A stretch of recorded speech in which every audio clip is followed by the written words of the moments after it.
I do hope that you've been enjoying these daily vlogs during this time of confinement because of the lockdown throughout the Western world. Indeed, most of the world have been enduring this. We're now on a Sunday. We've had many Sundays in lockdown, and it looks like we're going to have a few more, although depending on the country you're watching this, you might have already had a bit more freedom than we have in the UK in order to meet. So this is the last of the daily vlogs, and starting next week we're going to be having a weekly vlog. So we'll communicate the detail of when that might be, and those of you who are regular watchers of this will be getting information about that. Some of those vlogs will be on the lockdown crisis and some of the global implications, and some of them will be on thinking about how best we can live as agents of goodness and grace in what, at least for a good few months yet, is going to be quite a troubled and difficult world. So week by week we'll be looking at themes, as I say, not always about lockdown, but sometimes referencing quite different themes, helping us to be God's kingdom ambassadors on planet Earth, this particularly strange time in 2020. I guess this is going to go down as a year of very strange things happening. None of us could have predicted this happening. We couldn't have predicted how governments would respond, and we certainly couldn't have predicted how the church would be in such confinement. And thank God he hasn't been taken by surprise by any of this. So our theme today is about not being afraid. I thought that would be a good theme for our very last daily vlog, although as I say, there'll be others on a more weekly basis. Don't be afraid. Now, why am I taking this thing? Well, partly because there does seem to be an epidemic of fear in people. So many have said to me, well, I'm not sure when I'm ever going to be able to go out again and not be afraid, particularly people who've been in isolation for months, who are sort of gingerly stepping out into the world. Someone said to me, even this morning, that they've never been so afraid as when they went out to the shop for the first time. What a tragedy that people have to live in fear, young or old, men or women, fit and well, or those carrying various illnesses already. Fear is a dreadfully debilitating thing.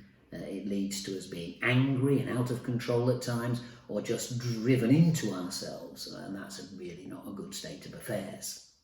So, we're going to read a story about Jesus and the disciples when they're very afraid, and just think about one or two practical things we can do to help us, not just not to be afraid ourselves, but to think about helping other people not be afraid. Because in the end, people look to some of us for a kind of steer on how they should be behaving and how they should be living. And we want people to live generously, positively, not negatively and critically and fearfully. So one of the recurring messages of the Bible is about not being afraid. Someone has identified that there are 365 references in the Bible to not being afraid in some form or other. That's one for every day of the year. How convenient.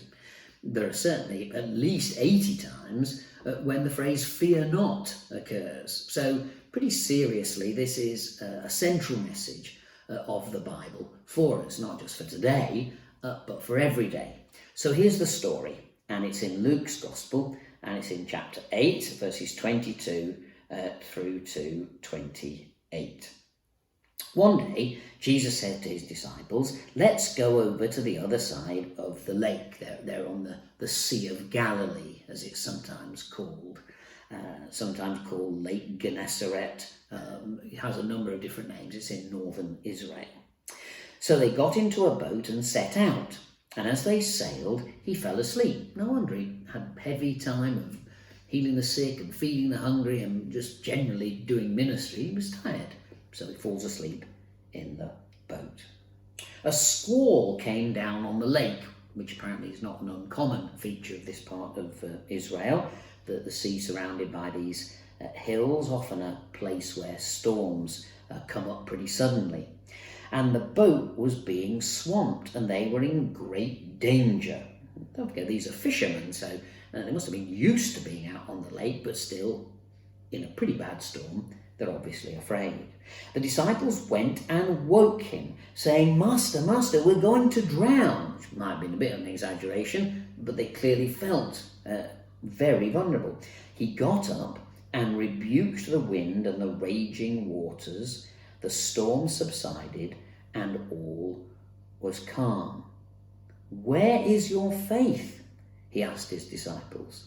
In fear and amazement, they asked one another, Who's this? He commands even the winds and the water, and they obey him. So no one doubts that we're in the middle of a pretty big pandemic storm at the moment.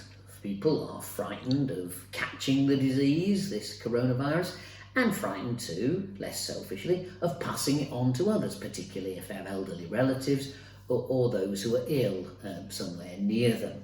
And those fears are understandable, just like the disciples, pretty frightened that they might drown, waves crashing into the boat. No wonder that they're afraid. Jesus calms the storm, and they're amazed at that, of course, and then advises them not to be afraid, to be still, just like the storm is still. Their hearts can stop beating at such a rapid rate. And then he says to them, where is your faith? And this is an interesting phrase in this story, and it sounds, to start with, quite negative. Jesus is saying, where's your faith? What's wrong with you, stupid people? That's not the tone at all, and neither is it the intent of these words. Jesus is not criticising them, but pointing them to their dilemma. You see, if you're a fisherman and you're in a boat a lot, the chances are that your faith is in your fishing tackle and the boat. But the boat's vulnerable. So Jesus is saying, look, guys, where's your faith? Where is it placed? In what is it placed? Well, that's a very important question for us in the middle of this epidemic in which we find ourselves. Because the question for all of us, strong Christian people and those with no faith, is what is your faith in then to get us out of this storm? There's very unlikely to be a vaccine anytime soon, and even when there is, it's very unlikely that it's going to be 100% effective. We might get some treatments that ameliorate the symptoms of coronavirus, maybe even prevent people dying. Hopefully we will. But pretty certainly we're going to have to live with this. And so is our faith in we'll go out when there's a vaccine, we'll feel not afraid when there's some treatment, we'll be happy when there are just 10 cases or 20 or 2 or 2,000? I mean, what's our faith in? I want to suggest to you that if your faith is in some sort of solution, medical or scientific, it'll be a long time coming. And particularly if you are so obsessed with safety, as everybody seems to be, that your safety fear has morphed into a genuine neurosis. Now, how do we know this is happening in society? Because if you read the instructions that are being dished out for restaurants to open safely, for schools to open in September safely, for churches to open with the congregation being safe, it reads very like a neurotic list, because there is no end to this. Because you've got to clean, say, the church after every time people have been in. But wouldn't it be even safer if you stopped halfway through, and if they moved seats or something, wouldn't it be better to clean then as well? Wouldn't that be even safer? Or take an aeroplane. They're going to clean after every flight. But what if you move seat? What if you bump into someone on the way to the toilet? Perhaps the seat should be cleaned every hour on the hour. So if you're not careful, the desire for safety knows no limit. There is no safety in all of this. There is no cleaning that's often enough to be 100% certain. And so the desire for safety carries within it a tendency to neurosis. So the whole country, the whole Western world seems neurotic, and we are in danger of embracing that neurosis. And that's what robs us of our peace. Because if you are so obsessed with safety, you'll find that you are never free from fear.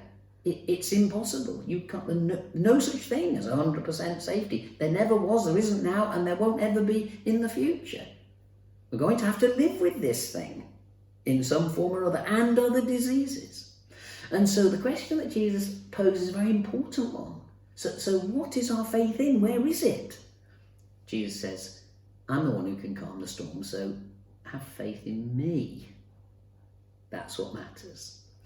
So I want to suggest to you today that an antidote to fear is to put our faith in Jesus. The Jesus who calms the storm, the Jesus who is alive today, the Jesus who is alive in his people, alive by his Spirit, not just alive as an idea, not just alive as some sort of vague concept, but living and active in the 21st century, alive, ready for us to invite him into our lives, to be changed and transformed by his presence living within us.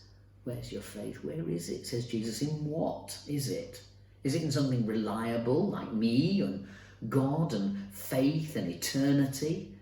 Or is it in something pretty uncertain? Because if it is, you'll always be afraid. So the first antidote to fear is really trusting God, placing our whole lives at the disposal of the one, Jesus, who is alive, who was calming storms in the first century and longs to still the storm in your soul and mine today. Another helpful thing is that we need to be with other people. Now, I know we can't be so easily in lockdown, but I mean with them in terms of aware of them and our surroundings. If Jesus had been on the land and the disciples had just been calling out to him, that would have been one thing, but he's with them in the boat. That's a good thing. And we need to be with other people, if not physically, with them in Zooming and phoning and talking, because if we're with good people and bold people and strong people of faith, that rubs off on us. And instead of being in some downward spiral where our fears are always confirmed by other fearful people, we're talking to women and men of faith and flourishing and confidence, and that builds our own confidence. So talk to Christian people, talk to people of faith, be encouraged by their faith and let it build you up. So a focus on Jesus, a focus on conversations and friendship with people of faith and courage. And the opposite of that is, it would be as well for some of us to stay away from so much of the news, which in its repetitive hysteria about all this causes us to be afraid, because day by day we're hammered home with what can only be described as hysterical coverage. And so because that's true, after a while it infects our soul and we become fearful. Some of us can watch the news and not be affected by it, but if we can't, we should watch it less. We should fill our minds with some more positive things than all the negativity that's thrown at us. And here's a final thing. We should think about other people, because just as a sheer practical exercise in psychological well-being, the more our focus is not on ourselves but on other people, the healthier emotionally we will be. Who do you know is a bit afraid or a lot afraid? Who could you contact today to make them more reassured that you're praying for them, that you'll visit them, that you care for them, that they're not alone? All these things can be done and should be done. So if we want to be unafraid today, we should focus on Jesus, have our faith in him. We should focus on others who are also bold and flourishing and draw strength from them as well as their faith in the trustworthy God. And we should focus on other people, because as we forget about ourselves and look to help others, in that moment, in those moments, we are stronger and healthier spiritually and emotionally, because our focus is not on our own needs, but on the needs of others. So be encouraged by this story today. Keep on following the Jesus who calms the storm, the one for whom the pandemic is not a surprise, who wasn't confused by it or caught off guard by its arrival. He's still in charge of the universe. He's still in charge of the world. and he still loves us very, very much. So God bless you today in whatever storm you're feeling. Put your trust in the one who calms the storm, and encourage others to find hope and fearlessness as they put their trust in him also.